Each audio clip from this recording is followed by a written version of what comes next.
Mi nombre es Mariana Vidales y me acompaña Ángela Jiménez y el día de hoy vamos a hablar sobre la psicología de la emergencia. Así es. Primeramente, ¿cómo se puede definir la psicología de las emergencias? Bueno, la psicología de las emergencias es una rama de la psicología que se encarga de estudiar el comportamiento y el modo de reacción de los individuos o grupos humanos en las distintas fases de una situación de emergencia o desastre. Es decir, el antes, el durante y el después. Ese antes, durante y después nos permite ver los niveles de prevención. En la prevención primaria vamos a encontrar que se va a buscar reducir la incidencia de un trastorno. En la secundaria, que es donde encontramos la psicología de la emergencia, vamos a encontrar que vamos a reducir los efectos tanto a mediano como largo plazo y de los eventos que acaban de ocurrir. Y es por eso que se trabaja in situ. Y en la terciaria vamos a ver que se reparan los daños que ya se causaron. Así es. Ahora, cuatro características que pueden diferenciar la psicología de las emergencias de cualquier otro tipo de psicología son las siguientes. Como dijo Mariana, se trabaja en el lugar del evento, no en ningún otro ni en un consultorio. Número dos, la atención tiene un periodo muy limitado, de 1 a 2 días.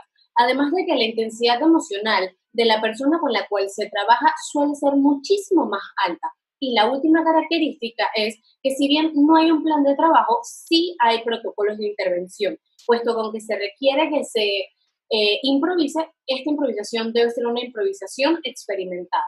Ahora vamos a pasar a las preguntas que nos hicieron, siendo la primera la siguiente. Freud Vive en 1995 nos preguntó que le gustaría saber si las crisis se clasifican o si se pueden dividir los eventos de alguna manera. Pues bien, me gusta mucho esta pregunta porque nos permite ver algunos conceptos. El primero de ellos es que la crisis em, se refiere a un estado temporal de trastorno y desorganización generado por un evento externo que es inesperado y repentino y que sobrepasa la capacidad de respuesta de la persona o sus mecanismos de afrontamiento o herramientas, y por ello es que se da el desequilibrio y la inadaptación. En este caso podemos hablar de situaciones de la vida diaria como un divorcio, un embarazo o incluso las vacaciones. Todo depende de la capacidad de respuesta de la persona. Por otro lado, hablamos de los eventos y estos los podemos clasificar según la cantidad de personas a las que afecta y la capacidad de respuesta que hay para ellos. El primero sería la catástrofe. En este se afecta la colectividad humana y no hay capacidad de respuesta, como en el caso de un tsunami. En los desastres hay un incidente que afecta a una comunidad y los sistemas de respuesta pueden ayudar a esa comunidad afectada, como en el caso de un ataque terrorista como en el 9/11 en Estados Unidos. Las emergencias, que es la siguiente clasificación, es una situación que aparece cuando se da un suceso eventual. Este puede afectar a un individuo o una colectividad y pues hay respuesta, hay capacidad de respuesta para lo que está sucediendo, como en el caso del COVID-19. Por último, tenemos los accidentes que afectan a una persona o un grupo de personas y hay suficientes recursos para enfrentarlo. Por ejemplo, en los accidentes de tráfico. Esto realmente es muy bueno porque así podemos saber que hay distintos tipos de crisis y hay distintas maneras que podemos abarcar las mismas. La segunda pregunta la hace Panamá 507 y pregunta, cuando estamos en crisis, ¿cómo o qué actúa nuestro cerebro? Una pregunta un poco complicada porque básicamente todo nuestro sistema nervioso cuando hay una crisis entra en funcionamiento. Entonces, me gustaría centrarme en tres áreas. Primeramente, el cerebro reptiliano, que es conocido como lo más primitivo de nuestro cerebro. Y esta será la parte que se encargará de que tu cuerpo no haga shutdown en un momento de crisis. Tu corazón va a seguir latiendo, tus pulmones van a seguir funcionando. Luego está el sistema límbico, el cual comúnmente se le conoce como el área de placer-displacer. El sistema límbico está correlacionado con la amígdala, que se le conoce como el detector de humo. La amígdala, al sentir algún tipo de peligro, va a empezar a secretar distintos tipos de hormonas como lo son el cortisol o la adrenalina, que serán los que te ayudarán posteriormente en el fight or flight, que hablaremos más adelante. Y luego está el neocórtex. Menciono el neocórtex porque esta es la explicación del por qué cuando nos encontramos en momentos de crisis, tu cerebro o tú no es capaz de hacer las decisiones más correctas, sino que se actúa por lo instintivo, porque el neocórtex, que es lo encargado de la planificación y de la toma de decisiones, vamos a decir que está un poco atrasado y entonces no puede tomar las decisiones más adecuadas. Muy bien, muchas gracias, Ángela. Ahora veamos la siguiente pregunta que dice, cuando un psicólogo de la emergencia va a intervenir, ¿consideran que las víctimas son iguales o se clasifican de alguna manera? Muy bien, las víctimas sí las podemos clasificar teniendo primero en cuenta que una víctima es toda persona que ha sufrido un daño.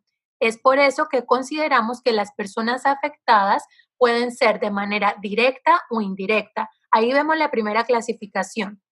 Las personas que son afectadas de manera directa son todas aquellas que pueden salvar o no su vida y tienen o no una pérdida, mientras que las personas o las víctimas indirectas son la población que es superviviente indemne en el ámbito material y en el físico también, pero sin embargo han también tenido algún tipo de traumatismo psíquico.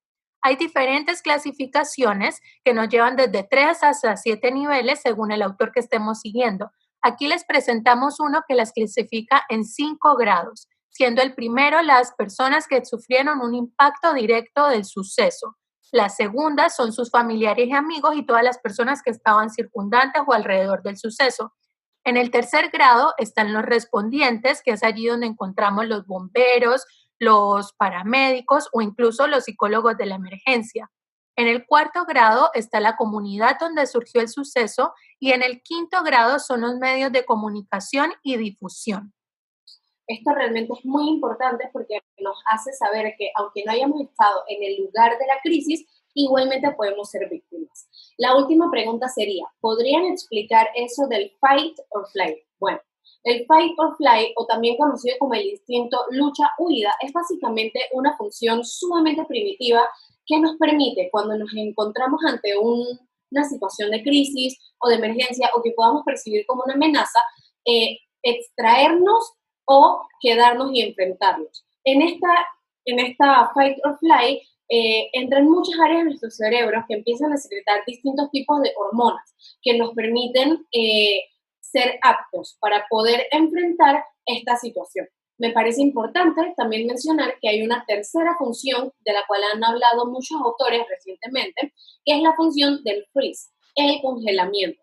Me parece sumamente importante mencionarlo porque así podemos saber, por ejemplo, lo que pasa cuando nos encontramos con víctimas de violación, que se quedan en el lugar y no huyen o no tampoco luchan. Sí. Listo. Entonces ya sabemos que a todas estas respuestas fisiológicas las podemos acompañar de entrenamiento, de información, como lo hicimos el día de hoy, para poder tener una mejor respuesta en la próxima situación de crisis que nos encontremos. Gracias a todos por acompañarnos. Chao. Chao.